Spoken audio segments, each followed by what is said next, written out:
मंडी noodle वाला। मदन शहर में नूडल का ठेला लगाता था, लेकिन उसका काम वहाँ चल नहीं रहा था। आजकल नूडल बेचने के इतने ठेले हो गए हैं, कोई मेरे पास नहीं आता। काम बहुत ही मंदा चल रहा है, लगता है वापस गांव ही जाना पड़ेगा। मदन अपनी पत्नी के साथ वापस गांव आ गया। क्यों जी, हम यहाँ गांव में अब क्या करेंगे? अरे हमें तो एक ही काम आता है, नूडल बनाना। वही काम शुरू कर लेता हूँ। वैसे भी यहाँ कोई नूडल की दुकान या ठेला तो है नहीं, तो हमारा कंपटीशन भी नहीं होगा।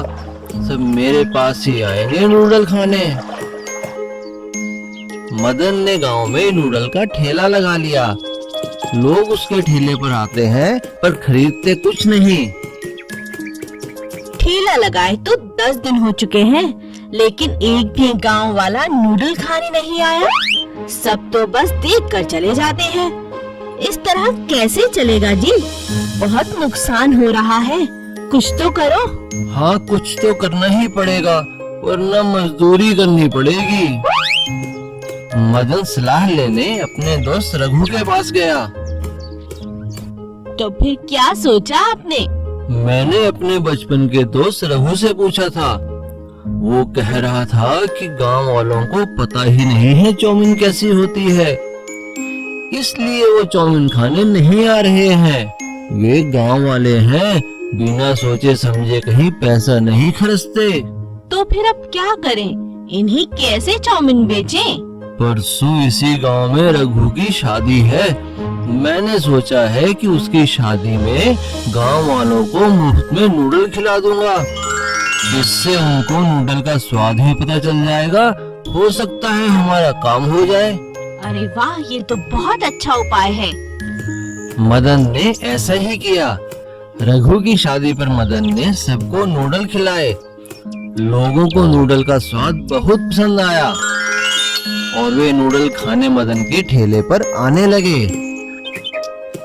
मैं ना कहता था, एक बार अगर सब खाएंगे तो हमेशा तुम्हारे पास ही आएंगे। इस तरह धीरे धीरे मदन का काम चल निकला और कुछ ही दिनों में मदन के ठेले पर भीड़ लगनी चालू हो गई। अरे मदन भाई, हमें तो पता ही नहीं था ये चाउमीन होती क्या है, पर आज जो तुमने चाउमीन खिलाई है भाई साहब, मजा आ गया खाकर, बहुत ही अच्छा। वाह भाई मदन, तुम तो बड़े कारीगर हो, बड़ी टेस्टी आइटम बनाई है। ये सब देखकर मदन का लालच बढ़ने लगा। उसे अपने हाथ के बनाए नूडल पर घमंड हो गया और उसने नूडल के दाम दुगने कर दिए। जैसे ही मदन ने दाम बढ़ाए, लोगों ने उसके ठेले पर आना बंद कर दिया और कुछ ही दिनों में उसका सारा काम ठप हो गया। ये अचानक क्या हो गया जी?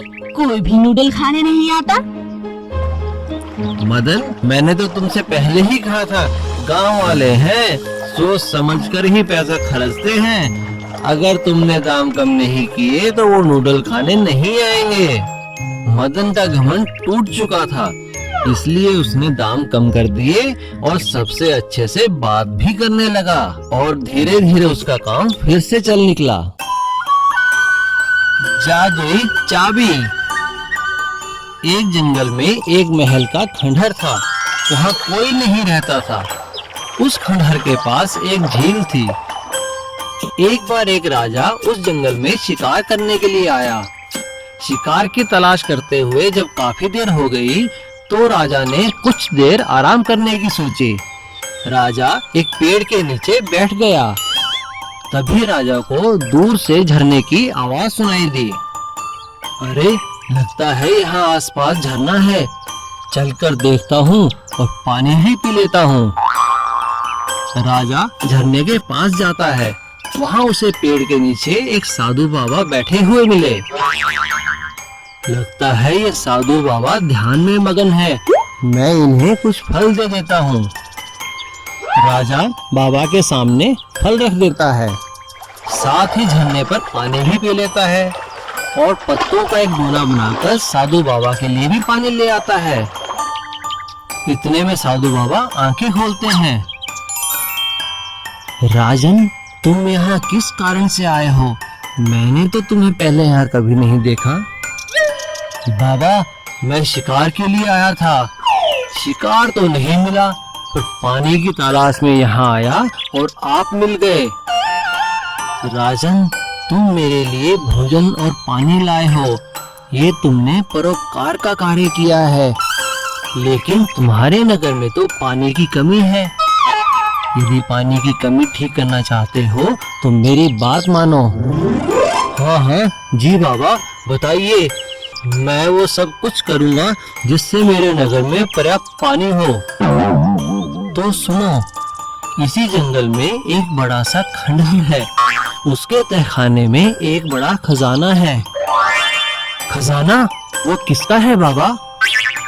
वो खंडहर और वो खजाना मेरे परिवार का था, पर जब से मैंने संन्यास लिया है तब से वो खजाना वहाँ दबा पड़ा है।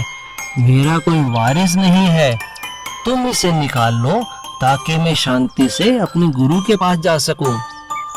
पर बाबा, मैं उस खजाने का क्या करूँगा? मैं चाहता हूँ तुम उस खजाने को लोक कल्याण के कार्य में लगाओ। इस झरने का पानी अपने नगर तक ले जाओ। लेकिन बाबा, मैं उस खजाने तक पहुंचूंगा कैसे? उस महल के दरवाजे के दाईं ओर एक चाबी है जो सिर्फ निस्वार्थ भाव से कार्य करने वालों को ही मिलेगी, और तुम्हें वो चाबी मिल जाएगी। और राजा उस खजाने की चाबी को ढूंढ लेता है और साधु के आशीर्वाद से झरने से लेकर शहर तक एक नहर निकालता है। नहर आसपास के सारे खेतों को पानी पहुंचाती है, जिससे नगर के सभी लोग खुशहाल जीवन व्यतीत करने लगते हैं। और राजा अपनी पूरी प्रजा के साथ साधु बाबा का धन्यवाद करता है। मशरूम करी की सब्जी। दीपक एक बहुत अच्छा गुड़ का व्यापारी था। उसका व्यापार बहुत अच्छा चल रहा था। दीपक की पत्नी सुषमा बहुत स्वादिष्ट खाना बनाती थी। दीपक को मशरूम खाना बहुत पसंद था, इसलिए वह रोज ढेर सारे मशरूम लाता और सुषमा रोज अलग अलग तरह के पकवान बनाती, और वह भी सिर्फ मशरूम के। सुषमा जब भी खाना बनाती तो गांव के सभी पड़ोसी खुशबू से खींचे चले आते और सुषमा सभी को बड़े आदर और प्यार से खाना खिलाती। एक दिन उनकी एक पड़ोसन बोली, अरे ओ सुषमा, मुझे माफ करना, रोज रोज तुम्हारे हाथ के बने मशरूम खाने आ जाती हूँ, पर क्या करूँ, बहुत कोशिश की पर तुम जैसा खाना नहीं पका पाई। हाँ, और जो स्वाद तुम्हारे प्यार से बनाए मशरूम में है वो तो किसी और के बनाए मशरूम में हो ही नहीं सकता। दीपक की दुकान के पड़ोस में एक कंजूस सुनार की दुकान थी। उसे भी सुषमा के हाथ के मशरूम खाने की आदत हो गई थी। आ गई बेटी, जल्दी ला। हाँ, मजा आ गया तेरे हाथ के मशरूम खाकर। सबको खाता देख सुषमा को बहुत खुशी मिलती। एक दिन दीपक ने सुषमा से कहा, मैं शहर जा रहा हूँ, आने में देरी होगी, अपना ख्याल रखना और आराम कर लेना। कोई जरूरत नहीं है किसी और के लिए खाना बनाने की। सुषमा उदास हो जाती है। कुछ देर बाद सुनार और कुछ गांव के लोग फिर से खाने की खुशबू से खींचे चले आते हैं। अरे बेटी, आज तुम दुकान पे नहीं आई तो मैं ही चला आया। यहाँ से गुजर रहा था तो सोचा मिलता भी चलूं और कुछ खा भी लूं। सुषमा ने खुशी खुशी सुनार को खाना परोसा। रात में जब दीपक और सुषमा सो रहे थे तभी दो चोर उनके घर घुसे और सुषमा के सभी जेवर और पैसा लेकर चले गए। और अगले दिन चोर सुनार के पास सारे जेवर बेचने पहुँचे। जेवर देखते ही सुनार पहचान गया ये तो सुषमा के जेवर हैं। उसे चोरों पर शक हुआ और सुनार ने तुरंत पुलिस को बुलवाया और दोनों चोरों को पकड़वा दिया और जेवर लेकर सुषमा के घर पहुंचा। पड़ोसी हैरान थे क्योंकि सुषमा लगातार रोए जा रही थी। तभी सुनार ने कहा, अरे रोना बंद करो सुषमा बेटी, ये लो तुम्हारे जेवर और पैसे। और पुलिस ने चोरों की खूब पिटाई की। दीपक को भी अपनी गलती का एहसास हो गया था। मुझे माफ करो सुषमा, तुम्हारे इसी अच्छे व्यवहार की वजह से आज हमारा सारा पैसा और जेवर बच पाया है। इसीलिए तो कहती हूँ जी, खाना खिलाना तो पुण्य का काम होता है। तुम ठीक कहती हो सुषमा, खाना खिलाना वाकई ही पुण्य का काम होता है। कर भला तो हो भला। लालची ब्रेड ऑमलेट वाला। चकरपुर रेलवे स्टेशन पर एक छोटू नाम का लड़का उबले हुए अंडों का ठेला चलाता था। उसे सिर्फ अंडों को उबालना ही आता था और ग्राहक भी उबले अंडे बड़े चाव से खाते थे। पर कई ग्राहक जो उबले अंडे नहीं खाते थे वह छोटू से कहते, अरे छोटू, तुम बस हमेशा उबले अंडे ही क्यों बेचते हो? क्या तुम्हें ऑमलेट बनाना नहीं आता? इस तरह कई ग्राहक ब्रेड और ऑमलेट की डिमांड करते थे, मगर छोटू को ऑमलेट बनाना नहीं आता था। तो उसने सोचा, अगर मैं ब्रेड और ऑमलेट बेचना शुरू कर दूं तो मेरा धंधा और भी बढ़ जाएगा। छोटू एक दिन बाजार में एक ढाबे पर काम करने वाले अपने दोस्त शंभू से कहता है, अरे शंभू, मेरे ठेले पर काम बहुत बढ़ गया है, मुझे कुछ देर के लिए तुम्हारी मदद चाहिए। मैं कमाई का हिस्सा तुम्हें भी दे दूंगा। कैसी मदद? तुम तो जानते हो मुझे ऑमलेट बनाना नहीं आता। अगर तुम मुझे ऑमलेट बनाना सिखा दोगे तो मेरा काम अच्छा चल पड़ेगा। हाँ हाँ, क्यों नहीं, मैं कल ही ढाबे से छुट्टी ले लेता हूँ। शंभू कुछ दिन की छुट्टी लेकर अब रेलवे स्टेशन पर छोटू की मदद करने लगा।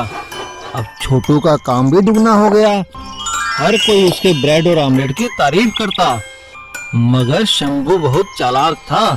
उसने छोटू की उबले अंडों की कला भी सीख ली और उसके सभी ग्राहकों को अपने ऑमलेट की आदत भी लगा दी।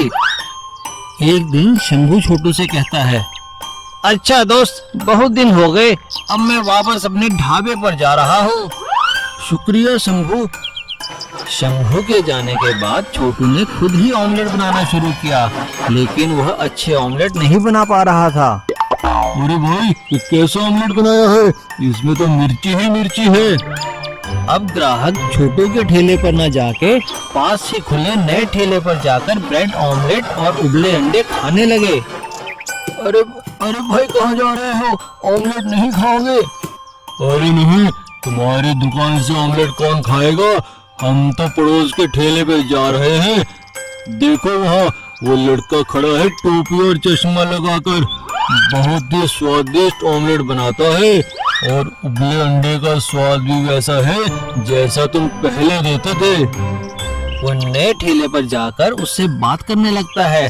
तभी अचानक एक गाड़ी उस ठेले वाले को टक्कर मार देती है और उसका टोपी और चश्मा नीचे गिर जाता है। छोटू यह देखकर हैरान रह जाता है कि वह कोई और नहीं, उसका दोस्त शंभू है। मुझे माफ कर दो दोस्त। छोटू बिना कुछ कहे अपने ठेले पर वापस चला जाता है और दिन रात मेहनत करके अच्छा ऑमलेट बनाना सीख लेता है और फिर से उसका ठेला खूब चलने लगा। सीख, लालची इंसान को मेहनत वाला इंसान हमेशा हरा सकता है। Please subscribe.